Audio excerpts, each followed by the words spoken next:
We'll go here. Yeah. A couple of questions about the sort of looking back at the trip to the Middle East. Sure. In terms of what was achieved during that. I wondered, firstly, on the issue of the consulate for the Palestinians, have you made any more progress from that trip towards reopening that? I think you heard this from the Secretary when he was sitting next to President Abbas of the Palestinian Authority.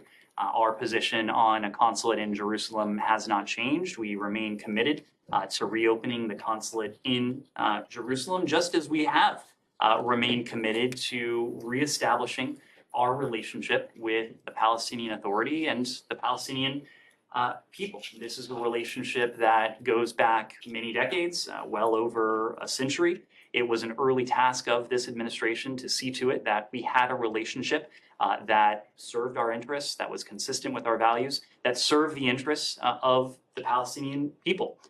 We've taken a number of steps. We have spoken of our commitment to reopening this consulate in Jerusalem. Late last year in December, we established a Washington-based special representative for Palestinian affairs, Hadi Amr, is now serving in that role. He was sitting close to the Secretary in that meeting with President Abbas. Since April of 2021, we have demonstrated in very real and significant terms our commitment to the humanitarian needs of the Palestinian people. We've provided over $890 million for Palestinians, including over $680 million in humanitarian assistance for refugees in the region through UNRWA, and an additional $150 million in development and economic assistance through USAID. When Secretary Blinken was in Ramallah, he announced another $50 million in funding for UNRWA. That marked the first tranche of UNRWA funding we provided in fiscal year 2023 funding. So in a number of ways, we are going to continue to support the humanitarian needs of the Palestinian people, as well as the aspirations of Palestinian people. That was a central point of conversation on the most recent trip. But given all that, why is it that you're still unable to, do the quite basic thing of reopening that consulate? These things take time. Obviously, there are various parties that are involved in a process like this. We're working through those, but I don't want to suggest that reopening of the consulate is the totality of what we're doing to improve the lives of the humanitarian people. And in fact, it is only a rather single and perhaps even small element of that compared to all that we have put forward already, what we have contributed in terms of our humanitarian assistance, the team that we have in Jerusalem and our Office of Palestinian Affairs, and now the new position of Special Representative based here in Washington, looking at ways to help the Palestinian people to alleviate their humanitarian plight, and to do that in very real and practical ways. Could I follow on? Sorry, one more. If you could give us an update on the work that officials stay behind to do. Is there any progress on potentially restoring security cooperation, or convincing Palestinian authorities to do more in terms of taking more responsibility for security in different parts of the West Bank? Well, it was an important moment for the Secretary to travel to Israel and the West Bank for a number of reasons, but of course the travel came in the context of really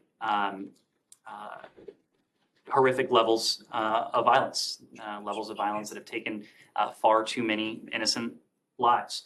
While there, the Secretary was in a position to hear from the parties, and by parties in this case, I mean not only Israelis and Palestinians, but also our first stop was Egypt. And Egypt has played an important role over many decades now, helping to maintain or restore calm and stability. That's been the case in recent years as well. So it was important that we first traveled to Cairo to speak with President Sisi, with Foreign Minister Shukri, with other members of the Egyptian government to hear their ideas, to see to it that our actions, our messaging was coordinated with that in hand. The Secretary then traveled to Jerusalem and Ramallah to hear ideas from Israelis and Palestinians, and really to impart the message of the urgency of de-escalating of taking concrete steps to stop the violence, to reduce tensions, but also over the longer term to create a foundation for a more positive, ambitious horizon going forward for Israelis and Palestinians alike. As he noted in his final press conference, two senior members of our State Department team have stayed behind. Barbara Leaf, our Assistant Secretary for the Near East, as well as Hadi Amr, the aforementioned Hadi Amr, did stay back to continue those consultations. They are holding consultations with key parties to hear ideas and to make clear that the United States is willing and able to support the steps, to support the parties as they take steps that we certainly hope will restore calm. They're meeting with a range of Palestinian and Israeli leaders, including security officials, including political officials, as did the Secretary. And the Secretary also had an opportunity while there to meet with elements of civil society, which is also important. Stemming the violence is paramount. They are there to support the parties and the steps the parties will have to take to break this cycle of violence. Our overarching goal is to support the de-escalation of tensions and to work with the parties to take action, again, to lessen the violence, which, as I mentioned before, has already taken far too many lives. Just follow up on the trip. During the trip, the Secretary and his whole team went into the Palestinian town, Deir Dibban, where many Palestinian hold U.S. citizenship and so on. And I think probably the common concern for all of them is to be able to go to Jerusalem and without, not to be, easier for them to go to Europe than to go to Jerusalem. So what steps have you taken or are taken right now in that regard? When it comes to freedom of movement for Palestinian Americans. So Saeed, a couple things. First of all, we did go to Deir Dibban and we went there to engage with civil society. And so we sat down with a number of civil society leaders, including Palestinian Americans, to hear their perspective. These are individuals who frequently do travel back and forth between the West Bank and the United States. And so, of course, their perspective on these questions is valuable. We're working on this through a number of ways. One very concrete way is through the visa waiver program.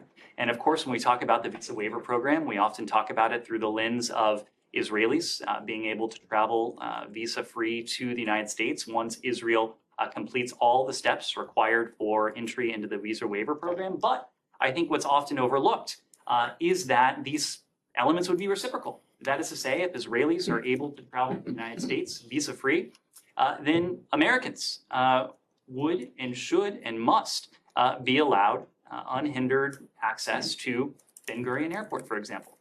That would apply to Palestinian Americans. Anyone who has a blue passport would be able to travel to and from Israel, landing in Ben Gurion and going to a place like Deir Dibban, going to a place like Ramallah, unimpeded. That is important to us. Well, how about a place like Jerusalem or Tel Aviv? It is important to us that citizens have the ability to travel freely. And of course, these are conversations that we're having. In other words, you are demanding that Israel allow Palestinian Americans access not just to Ben Gurion to get to the West Bank, but access to Ben Gurion so that they could go to, well, they could stay in Tel Aviv or they could go to Jerusalem. There are stipulations that are included in the visa waiver program. Israel just met one of those stipulations. They now have the rest of this fiscal year to meet other requirements if they do seek entry into the visa waiver program. Part of that is unimpeded access to Ben Gurion and freedom of movement for American citizens. Okay, but that means that includes within Israel, not excluding the West Bank. A blue passport is a blue passport. That is the point of the visa waiver program. Let me follow up on a couple of points. The Axios published a story yesterday that the Secretary of State pressed Abbas to accept the U.S. security plan for Geneva. Is there anything you could share with us on this? Look, we issued, or I should say the secretary had some fairly lengthy remarks after his meeting with President Abbas. We traveled to Ramallah just as we traveled to Jerusalem to hear from the parties themselves the steps that they could take to de-escalate tensions, to reduce the level of violence, and to put relations between Israelis and Palestinians on a more sustainable path.